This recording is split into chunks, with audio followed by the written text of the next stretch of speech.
দেখুন ভোট আগিয়ে আসছে, তৃণমূলের পায়ের নিচে মাটি নাই, সরকার সাহেবের পাশে মানুষ নাই, কয়েকজন তোলাবাজ মানুষ বা তৃণমূলের না থাকলে তাদের করে কামে খাওয়া যাবে না সেই মানুষগুলো আছে। এখন সিকিউরিটি বাড়াতে হবে, অ্যাটেনশন ক্রিয়েট করতে হবে, দলের কাছে এটা বোঝাতে হবে যে আমি বিশাল কিছু করছি। আমরা ভুলে যাচ্ছি না রাজ্জাক খাঁর খুন, রাজ্জাক খাঁকে যারা মার্ডার করলো, যারা গ্রেফতার হলো সেই তৃণমূলের নেতারা। এই ঘটনার সাথে তদন্ত হওয়া দরকার, আমিও বলছি তদন্ত হওয়া দরকার।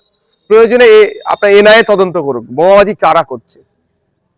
সাপ হয়ে দংশে ওজা হয়ে ঝাড়ছে না তো, নিজের গাড়ির দিকে দুটো নিজের লোককে দিয়ে বোম ছুড়িয়ে দিল, দিয়ে বলবে এই হচ্ছে সেই হচ্ছে, আমার সিকিউরিটি বাড়াও, আমার উপর এই হচ্ছে, আমি হচ্ছে দলের কাছে নিজের ভাবমূর্তি ঠিক রাখার জন্য, আবার মিডিয়ায় চর্চা হওয়ার জন্য এগুলো করছে না তো। আমাদের ছেলেরা খেতে পাচ্ছে না, রমজান মাস চলছে, আপেল 250 টাকা, তরমুজ 50 টাকা, শসা 60 টাকা, 55 টাকায় নিলে হয় নাও, নাহলে চলে যাও, এরকম ভাবে গরম মারছে। আর আমাদের ছেলেরা খেতে পাচ্ছে না, ওই একটা বোম 2500 টাকা কত খরচ জানি না, ও টাকায় তো ইফতার করবে। কাজ খুঁজে পাইনি আমরা সমাজ ব্যবস্থা পরিবর্তনের জন্য বলছি, এই মারামারি হানাহানি বোমাবাজি রাজনীতি আমরা করি না। সরাসরি আপনার নাম করে ওসব পাত্তা আমি দিই না। আদালতের দ্বারস্থ হবে, প্রত্যেকের রাইট আছে, দুধকে দুধ পানিকে পানি হবে। আমি তো জোর গলায় বলছি ন্যাশনাল ইনভেস্টিগেশন এজেন্সিকে দায়িত্ব তুলে দেওয়া হোক, বোমাবাজিটা কে করেছে ধরুক। বলছি আরেকটা বিষয়, এবারে ভোটের আগে কেন্দ্রীয় বাহিনী চলে আসছে, সামনের মাসের প্রথমেই 2 দফায় কেন্দ্রীয় বাহিনী আসবে, কি বলবেন বিষয়টা? অন্যান্য বছর ভোট অ্যানাউন্সমেন্ট হওয়ার পর দেখুন আমি এতটুকুই বলবো, কেন্দ্রীয় বাহিনী কত বাহিনী আসবে কি আসবে সেটা বড় কথা নয়। নির্বাচন কমিশনের কাজ হবে শান্তিপূর্ণভাবে ইলেকশনটাকে কন্ডাক্ট করানো, মানুষ তার মতামতটা যেন দিতে পারে শান্তিপূর্ণভাবে। এই ক্যানিং পূর্ব থেকে গোসাবা থেকে শুরু করে মিনাখা থেকে শুরু করে হাড়োয়া থেকে শুরু করে রাজ্যের বিভিন্ন এলাকাতে মানুষ তার কি মতামতটা ঠিকভাবে দিতে পারে? ভোটের দিনে ভোট করতে দেয় না, এজেন্টকে বার করে দেয়, বিরোধী এজেন্টদেরকে বার করে দেয়, ভোট লুটায়। এইগুলোকে আটকাতে পারাটা হচ্ছে মেইন চ্যালেঞ্জ নির্বাচন কমিশনের কাছে। কত আগে কত পরে কেন্দ্রীয় বাহিনী আসবে সেটা প্রশ্ন নয়, নির্বাচন স্বচ্ছতার সাথে হওয়া দরকার, সেই প্রশ্নে আমি আওয়াজ তুলছি। কি মোড়া এবারেও কি যেভাবে দেখা যায় এর আগেও একাধিকবার বিভিন্ন হিংসাত্মকমূলক ঘটনা ঘটেছে, সেই ধরনের সম্ভাবনা আছে নাকি? সেই সম্ভাবনা যাতে কম হয় তার জন্যই আগেভাগে কেন্দ্রীয় বাহিনী। দেখুন আমি সবসময় শান্তির পক্ষে, মানুষের অধিকার আর্টিকেল 326 রাইট দিয়েছে, অধিকার দিয়েছে, এক্সারসাইজ করুক, সে ভোট করুক, এই পক্ষে আমি সবসময় সওয়াল করে এসেছি আর আগামী দিনেও করব, যে মানুষ শান্তিপূর্ণভাবে তার মতামত দেওয়ার জায়গাটা পাক। কারণ আগামী 5 বছর কে থাকবে কে থাকবে না সেটা বড় কথা নয়, আগামী 5 বছর বাংলার কত ভালো হতে পারে, বাংলার শিক্ষা, স্বাস্থ্য, কর্মসংস্থান কিভাবে উন্নততর হতে পারে, সেই ডিসাইড হবে এই ভোটের মাধ্যমে। সুতরাং এটা একটা গুরুত্বপূর্ণ বিষয়, এখানে কোনোভাবেই যাতে না মতামতকে অগ্রাহ্য করা হয়, অর্থাৎ আমার মতামত অন্যজন জোর করে চাপিয়ে দিল, আমার ভোট দিতে দিল না, সে নিজে ছাপ্পায় মেরে দিল, এগুলো বন্ধ হোক।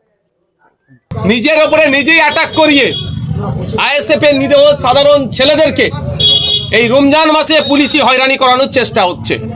তবে প্রশাসন নিরপেক্ষ তদন্ত করবে। প্রশাসন যদি মনে করে যে এই সরকার সাহেবের কথা শুনে একে ওকে নামে মামলা দিয়ে একে ওকে ডিস্টার্ব করব, এতটুকু বলে রাখছি, অনেক সহ্য করেছি, আমি আর কিন্তু চুপ থাকবো না, একদম ছেড়ে কথা বলবো না। অনেক হয়েছে, নাটক বার করব। থানার অদূরেই বোমাবাজি হচ্ছে, থানা জানে না? তাহলে দুটো জিনিস হচ্ছে, শওকত মোল্লা সাহেব ক্যালকাটা পুলিশকে ফেলিওর বলছে, যে ক্যালকাটা পুলিশ একসময় স্কটল্যান্ড ইয়ার্ডের পরে চর্চা হতো, তাহলে সেই ক্যালকাটা পুলিশ আজকে ফেল। সঠিক তদন্ত হলে হয়তো দেখা যাবে শওকত সাহেব তার লোককে দিয়েই, আরে 12-13 খানা গাড়ি তিনি নিজে মুখে স্বীকার করছেন, পুলিশের এসকর্ট আছে তার সাথে, তিনি নাকি জেট সিকিউরিটি পান, তারপরেও তার গাড়িতে মেরে দিল। এই নাটক হচ্ছে নাকি? সঠিক তদন্ত হলে শওকত সাহেবের নাম উঠে আসবে, তিনি এই ধরনের কর্মকাণ্ড করেছে তার দলের কাছে ভাবমূর্তি তার ফিরিয়ে আনার জন্য এবং তার সিকিউরিটি যাতে ইনক্রিজ আরও হয় তার জন্য। লাস্টে কি ওই অভিষেক ব্যানার্জি যে সিকিউরিটি নিয়ে ঘুরে, মমতা ব্যানার্জি যে সিকিউরিটি পান, সেই ধরনের শওকত সাহেব কি চাইছেন নাকি? এই নাটক হচ্ছে। এই রমজান মাসে ভাঙড়ের মানুষকে অশান্তির আগুনের দিকে ঠেলে দেওয়া হচ্ছে, ভাঙড় সহ রাজ্যের মানুষ কিন্তু এটা মেনে নেবে না। আমাদেরকে কি বলা হচ্ছে আইএসএফ এর ছেলেরা নাকি বোমাবাজি করেছে।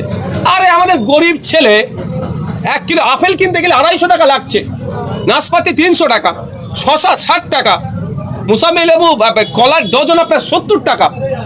একটা বোমের দাম কত 2-2.5 টাকা কম বেশি হতে পারে, আমার জানা নেই, তারপরেও বলছি ও টাকা থাকলে আমরা পেটে খাবো। সারাদিন রোজায় আছি, সন্ধ্যাবেলা ঠিক করে ইফতার করতে পারছি না আমাদের ছেলেরা, আমরা বোম মারবো। মানুষকে বিভ্রান্ত করা হচ্ছে, প্রশাসনকে বিভ্রান্ত করা হচ্ছে। বাংলার মানুষ জানে ওই ওদের নাটক। দেখুন, একজনের পিতাকে ধরে নিয়ে গিয়েছে বলছে নাকি, ঠিক আছে আমরা আইনি লড়াই লড়ছি, জামিন করিয়ে মালা পরিয়ে নিয়ে আসবো, এক নম্বর কথা। দ্বিতীয় কথা, যদি এই ধরনের অন্যায় কাজ ক্রমশ বাড়তে থাকে, আমরা আমাদের পরবর্তী পদক্ষেপ গণতান্ত্রিক প্রক্রিয়ায় কী হয় এটাও আমি করে দেবো। এতটুকু মাথায় রাখতে বলবো প্রশাসনকে। পবিত্র রমজান মাস চলছে, কোনো ধরনের যদি অন্যায় কাজ করেন কিন্তু আমরা সহ্য করবো না। কোথাও কি মনে করছেন যে শওকত মোল্লা রাজনৈতিক ফায়দা লোটার চেষ্টা করছেন? 100% মনে করছি না, এটাই বাস্তব। রাজনৈতিকভাবে শওকত সাহেব দেউলিয়া হয়ে গিয়েছে। 15ই ফেব্রুয়ারি মিছিলের আগে তিনি সেই জন্য ভাঙনের বিভিন্ন জায়গায় তিনি বলেছিলেন কি, আমাদের সাথে যারা থাকবে না বা আমাদেরকে যারা ভোট দেবে না তাদের নাকি ঘর ফর হ্যান দেবো না, ওই বলে মিছিলে লোক ভরানোর চেষ্টা করেছিল। তাও ভাঙনের মানুষ তার ডাকে সাড়া দেয়নি। ফলে পায়ের নিচে মাটি নাই, রাজনৈতিকভাবে দেউলিয়া হয়ে গিয়েছে। সেই জন্য মাটি ফিরে পাওয়ার জন্য আর সিম্প্যাথি পাওয়ার জন্য এই ধরনের নাটক করছে। আর রেজ্জাক খাকে যারা খুন করলো, সেই আইএসএফের নামে দোষ দিয়েছিল, পরবর্তীতে প্রমাণ হয়েছে যে রেজ্জাক খাকে তার দলের লোকেরাই খুন করেছিল।